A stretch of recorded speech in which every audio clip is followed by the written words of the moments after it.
आंतरराष्ट्रीय योगा डे संपूर्ण भारतभर साजरा केला जात असताना पुण्यातील येरवडा खुल्या कारागृहामध्ये देखील योगा दिन साजरा करण्यात आला। याबाबत महाराष्ट्र एक्सप्रेस न्यूजने येरवडा खुल्या कारागृहाचे अधीक्षक श्यामकांत शेडगे यांच्याशी साधलेला संवाद। सर, आज योगा डे आहे, तर योगा डेमुळे ओपन जेलमध्ये काय योगा केलेत आणि कशा प्रकारे केलेत थोडक्यात?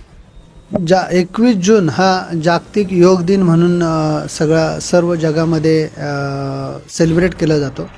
आज ह्या योग दिनानिमित्त आपली Rotary Club of Pune east side west side यांच्याकडून त्यांचे प्रेसिडेंट डॉक्टर गौरी जोशी आणि इतर त्यांचे पदाधिकारी आपल्या इथं आले, अतुल कुलकर्णी आणि जोशी एक, तर त्या माध्यमातून आपण बंद्यांचं सकाळी 7 वाजल्यापासून 8:30 वाजेपर्यंत सगळी योगासनाची आसनं घेतली।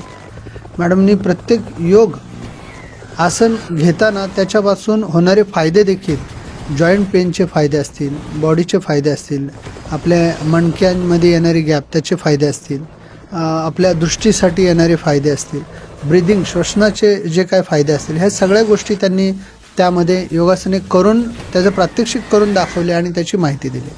त्यामुळे बंद्यांनी ह्या सगळ्या जवळजवळ 200-250 बंद्यांनी आमच्या योगासनांचा 1.5 तासाचा शिबिर अटेंड केलं आणि पूर्ण योगा कोर्स केलेला आहे। यामध्ये किती कैदी होते, कशा प्रकारे ॲक्टिव्हिटी झाली, काय झाली त्याची? साधारण 230 बंदी आहेत आणि ह्या सर्वांनी त्यामध्ये सहभाग घेतला। कालपासूनच सगळ्यांची तयारी चालू होती आणि सकाळपासून त्यांनी सगळ्यांनी साधारण 1.5 तास हे सर्वजण योगामध्ये चिंब न्हावून गेलेले होते। सर, तुम्ही योगा करण्याव्यतिरिक्त अजून वेगवेगळे पण ॲक्टिव्हिटी करत असता सारखे, त्याबद्दल काय सांगा? बंद्यांचं मानसिक स्वास्थ्य खराब होऊ नये, विचारशैली खराब होऊ नये यासाठी त्यांच्यासाठी एक प्राण हिलिंग ट्रीटमेंट जे आहे ती आपण दर गुरुवारी बंद्यांसाठी घेतो आणि त्याबरोबरच कीर्तन सोहळे देखील आपण कारागृहात घेतो। बंद्यांची विचारसरणी चांगली राहावी, आचरण चांगलं राहावं, समाजाशी बोलताना त्यांनी कसं बोलावं, कसं वागावं, यासाठी त्यांच्या समस्या जाणून घेणं, त्यांच्या प्रश्नांची उत्तर निराकरण करणं, या सगळ्या गोष्टी ॲक्टिव्हिटीमध्ये घेतो। याचबरोबर शेतीविषयक वेगवेगळे उपक्रम त्यांना शिकवणं, प्रोजेक्ट शिकवणं। मध्ये आम्ही मशरूमचा कोर्स यशवंतराव चव्हाण विद्यापीठाच्या माध्यमातून त्यांना कोर्स दिला। असे वेगवेगळे उपक्रम त्यांच्यासाठी आम्ही उभे करतो। वृक्षारोपण झालं, वृक्ष लागवड, संवर्धन, वेगवेगळे प्लांट लागवड कशी करायची, गार्डनिंग कसं करायचं, ह्या सगळ्याचे आपण त्यांना प्रशिक्षण देतो। हे तुम्ही किती एकरमध्ये सर्व काही करताय, गार्डनिंग म्हणा की रोपवे, जे काही तुम्ही करताय ते किती एकरमध्ये करताय आणि कशा प्रकारे करता, किती कैद्याने घेऊन करताय?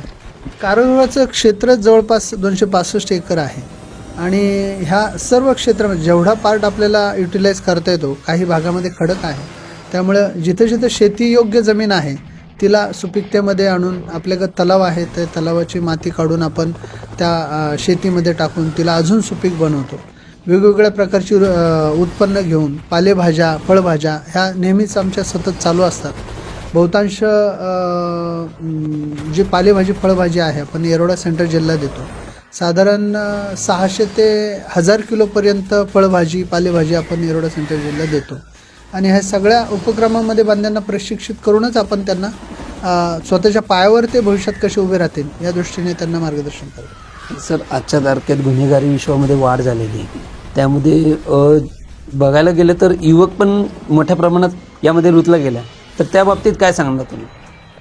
युवकांना हेच माझा सल्ला राहील की कायदा हा आपल्या संरक्षणासाठी आहे, की आपल्याला शासन करण्यासाठी नाही आहे आणि कायद्याने जी जी गोष्ट आपल्याला संरक्षण दिलेलं आहे त्या कायद्याचं जर पालन केलं तर आपल्याला कधी शासन होणार नाही आणि हे शासन तेव्हाच होतं जेव्हा आपल्या हातून कायदा मोडला जातो। सिग्नल तोडला तर फाईन आहे, हेल्मेट नाही घातलं फाईन आहे, गाडी चालवताना बेल्ट नाही लावला तर फाईन, पण हे सगळं केलं, सिग्नल फॉलो केला, हेल्मेट घातलं, बेल्ट लावला, गाडी चालवली तर आपल्याला कधीच दंड होणार नाही। मग हेच सांगतं की कायदा आपल्या संरक्षणासाठी, आपल्याला शासन करण्यासाठी नाही।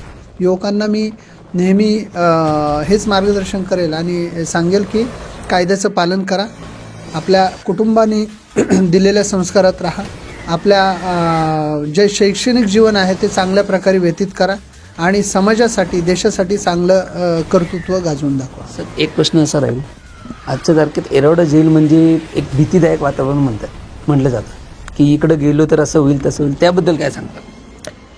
मूळ कारागृह विभागाचं ब्रीद वाक्यच सुधारणा आणि पुनर्वसन आहे. कारागृह हे काय कोणाला शासन करण्यासाठी नाही आहे.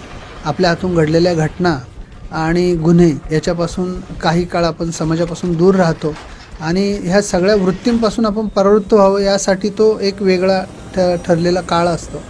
तर घाबरण्याचं कारण नाही आहे. कारागृहामध्ये जनरल माणसाला आपण आयुष्यामध्ये समाजामध्ये राहताना आपल्याला वेळा पाळता येत नाही, एवढ्या सुंदर वेळा कारागृहात पाळल्या जातात. सकाळी 7 वाजता चहा, नाश्ता, दूध, केळी दिले जाते. 10-10:30ला त्याला जेवण परिपूर्ण दिलं जातं. 3 चपात्या, एक सुकी भाजी, एक रस्सा भाजी, राईस, एवढं सगळं डाएट त्याला दिला जातो. ते घेऊन कोर्टाला तो जेवण करून जाऊ शकतो किंवा आल्यावर जेवण करू शकतो. संध्याकाळचा एक चहा असतो.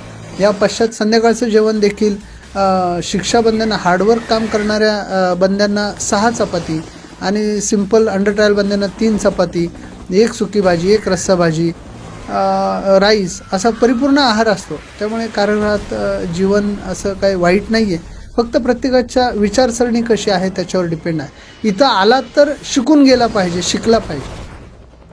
हीच कारागृह यंत्रणा आहे ज्यामध्ये पंडित नेहरूंनी गीतांजली ग्रंथ लिहिला, मौलाना अब्दुल कलाम आझादांनी बखरे खतीर लिहिला. म्हणजे असे अनेक चांगले चांगले ह्या गोष्टी घडलेल्या आहेत. मग तो व्यतीत गेलेला काळ आपण कसं चांगल्या प्रकारे घालवायचा हा प्रत्येकाने ठरवला पाहिजे. कारागृह ही संस्था वाईट नाही आहे. समाजासाठी सुधारणा करण्यासाठी आमचा काही उपक्रम असतात.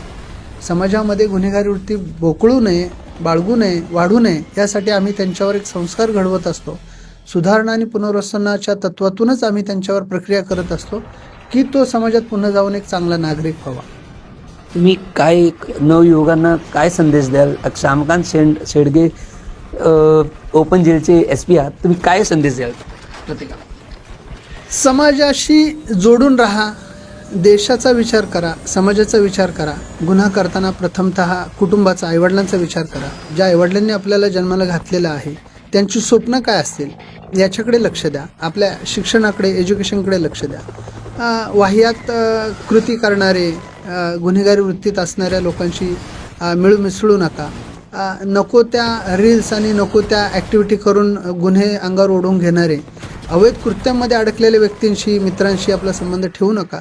समाजामध्ये चांगला व्यक्ती बनण्यासाठी, चांगला एक अधिकारी बनण्यासाठी, चांगला एक शासकीय अधिकारी बनण्यासाठी, समाजातल्या एखाद्या बँकेचा मॅनेजर बनण्यासाठी, एखाद्या प्रतिष्ठित कंपनीचा मॅनेजर बनण्यासाठी, चांगला एखादा आर्टिस्ट बनण्यासाठी ह्या ज्या कलाकुसरी आहेत त्या आत्मसात करा आणि देशाचं नाव उज्ज्वल करा, समाजाचं उज्ज्वल करा आणि आपल्या आईवडिलांचं देखील नाव उज्ज्वल करा. पारस मुथा यांचा रिपोर्ट.